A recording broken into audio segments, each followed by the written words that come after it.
Sometimes it can be as simple as when one Smith walks out the door, another Smith can walk into the door. In the spring of 2027, as long as things go the way we think we're going to go, Jeremiah Smith will have wrapped up his college football career and he will be leaving the college level to go to the NFL after 3 seasons at Ohio State, which probably will leave with every record you can think of, both career and season wise. Because JJ's awesome. And he's going to leave a gift behind for the rest of us. Angelo Smith, the number 400 player, number 38 safety in the 2027 recruiting class, who earned an offer over the summer, has committed to Ohio State as his third addition to his 2027 recruiting class alongside highly rated quarterback Brady Edmonds and five-star wide receiver Jameer Brown.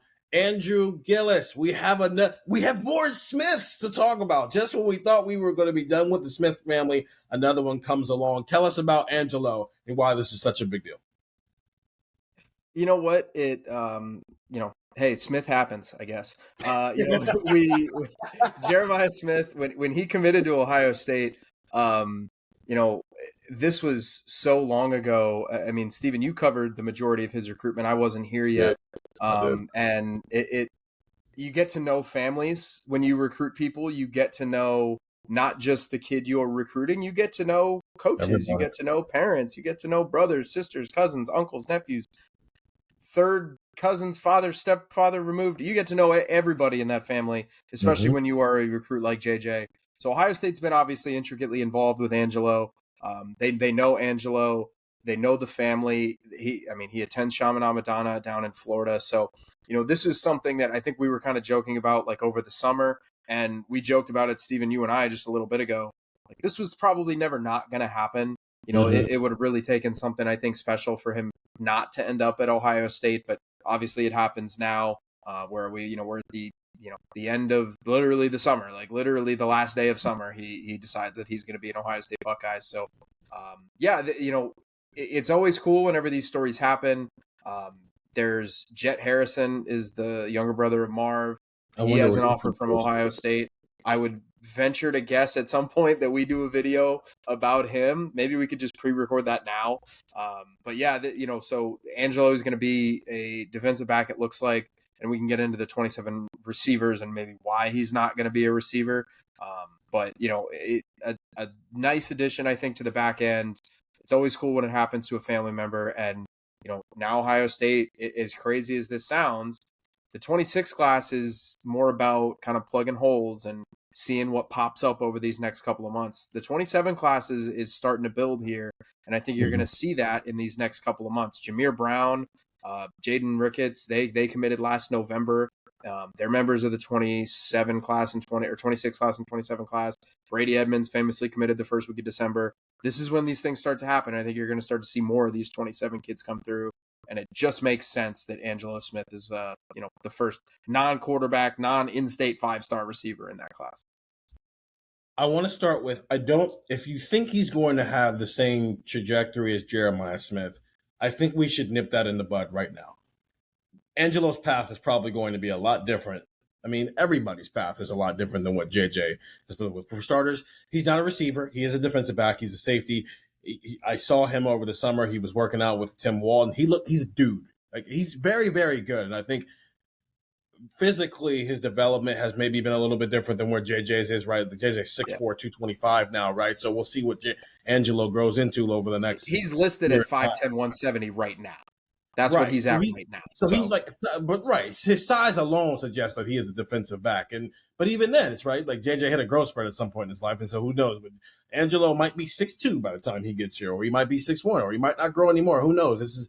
He's a year and a half really away from signing with Ohio State. So I don't think it's fair to just throw JJ came in here and did this. You need to do this with Angelo Smith too. But there is a projection I think you can make, Andrew, in terms of where he fits in to the secondary. When we talk safety, I think the best way to ask the question is he Caleb Downs, is he Lathan Ransom, or is he Jordan Hancock in terms of where he fits in? Yeah, I think Jordan Hancock, because I think you could probably see him at both. I don't know what that physical development is going to look like, and that is something that is so unique. I've talked to people in that Ohio State building, and one of the things that you just kind of hear from them, if you've been around long enough, they talk about how recruiting is different, where 15, 20 years ago, I mean, think about, I make this, comment all the time. Think about how great it was when you were growing up as a kid and you had a snow day on the first Wednesday of February. And you know why? Because that's when everybody committed. That's when all the big, 5-star, 4-star players committed. Now it's so much earlier. So we have to see where that development comes in with Angelo. Maybe he grows and you kind of see an outside corner. But right now I'm kind of looking at him. I was watching a little bit of his tape and it's like, okay, this is a guy who's going to probably play on the inside as a slot guy. I don't know if he's going to have that long, rangy, physical kind of size that you like to see typically from Ohio State. I mean, you think about some of the corners that they've got now. I mean, Davis and Igbinosun, Devin Sanchez, Aaron Scott, even Jermaine Matthews is not all that small. So, we'll see what Angelo kind of grows into, but I think that is kind of the role where you could probably use him at both. And then you see when he gets to campus. This to me, I just want to be clear here. Like, this to me was he's a good football player who's going to play in the secondary and will figure it out when he gets here. And that to me, what this recruitment is. And that's the kind of decision that Ohio State's going to have to make. And that's why I say Jordan Hancock, because I think there is some versatility there. So I got the other quick, because it's very early. He's in the 400s. And so it's not, given where he is right now as a recruit from a rating standpoint, and then where he is physically right now, this is probably a guy that we'd expect. Year one's a development year two, but also he's from South Florida, so maybe that's sped up a little bit because you take that context into it as well. He's coming from Chaminade Madonna, which, I mean, yes, they produced JJ. They also produced Kenyatta Jackson. They've also produced a lot of other elite players around the country, right? Like D'Angelo Pons at Indiana right now came from the high school as well. So you build in that context as well, where he's the 46th player in the state of Florida, in a world where the top 55 players from the state of Florida all are guys with the potential to be impact players around college football. They're all respective levels and so much. But this is the first defensive back in the class. How many do they need? And if we're classifying him as a safety, how many DBs do they need overall? But then how many do they need who are bona fide safeties versus bona fide corners in a world where 2027, Devin Sanchez is a junior. Aaron Scott's a senior, right? Bryce West is a senior. Fahim Delane's a junior. Jalen McClain is a senior. Like, the guys who are the future right now are going to be very old by the time Angelo Smith gets on this roster. What do they need in this 2027 class now that the defensive back part of it has gotten things kicked off with Angelo Smith? I lean safety, I think, is probably where their biggest need is going to be. And that's because obviously Caleb Downs, Malik Hartford, Keenan Nelson's going to be gone. Jalen McClain, you mentioned it, is going to be probably out of the program at that point. So then you have third-year Fahim Delane, so 25-26. This will be his freshman year. You have third-year Fahim Delane. You have third-year Cody Haddad. You have fourth-year Leroy Roker. You have third-year Deshaun Stewart.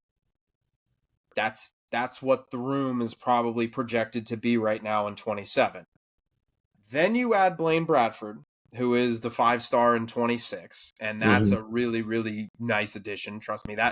Look, if you could map out Ohio State's starting secondary in 27, you're not crazy to say, you're probably likely to say that Fahim Delane and Blaine Bradford are your two safeties in the 2027 season when Angelo is a freshman. But then after that, you start to kind of look at the depth and say, where is that, right? We'll see what Cody Haddad can develop into. Leroy Roker, we'll see. Deshaun Stewart, we'll see. You have Simeon Caldwell. Ohio State likes him as a safety. I know there are people in that building who will fight to keep him in the safety room. Lose that fight. There will be kind of a debate there. I think Ohio State, when he worked out for them, I think they clocked him at like a 4.4, 4.5, something like that when he runs. So he can move, and Simeon Caldwell can fly. However, he's 6'3" and like 190 pounds, and there are many, many people. This is not an original thought. Many, many people have looked at this and gone, "That's Sonny Styles. That's Sonny Styles." And you told me for years that this guy was a safety, and now he's a linebacker who's really good. So why is that not the same? And I don't think that that's unreasonable. I think if his body frame takes him to a linebacker, that's just what he's going to be. But that's the room, and I think you're going to need bodies there, right? At corner, you're probably in a decent spot. Jordan Thomas, remember the 26 class? I know Ohio State's looking elsewhere for some 26 kids. They've just sent some offers out. Devin Sanchez will be a third-year guy. Jordan Woods will be a third-year guy. Miles Lockhart, Bryce West, they'll be fourth-year guys at that point if they're still around. So, there's room there, and there's kind of depth building that you can see. At safety, I don't know if that's the case, which is why I think they need him more at safety. But again, I don't think you're putting him at safety because, to put it in college football video game terms, that's where his highest overall is. You're putting him where he's best, and then you figure it out. I just so happen to think that's going to be safety. Angelo Smith, first on the board on the defensive side for a class that had a quarterback and a wide receiver already. Ohio State's 2027 recruiting class up to 3 commits. Get the text 614-350-3315. And if you enjoyed this little 12-minute video, then you'll enjoy an hour-long video. Our texters told us they like the long pods. They told us that. They told us we like the long pods. So if you like longer pods, go listen to Buckeye Talk wherever you find podcasts. That's where we go with the news first. That text, though, 614-350-3315, 2-week free trial, $3.99 after that. Ohio State gets another addition to its 2027 recruiting class, and Andrew had the news first here. And I'm Steven. See ya.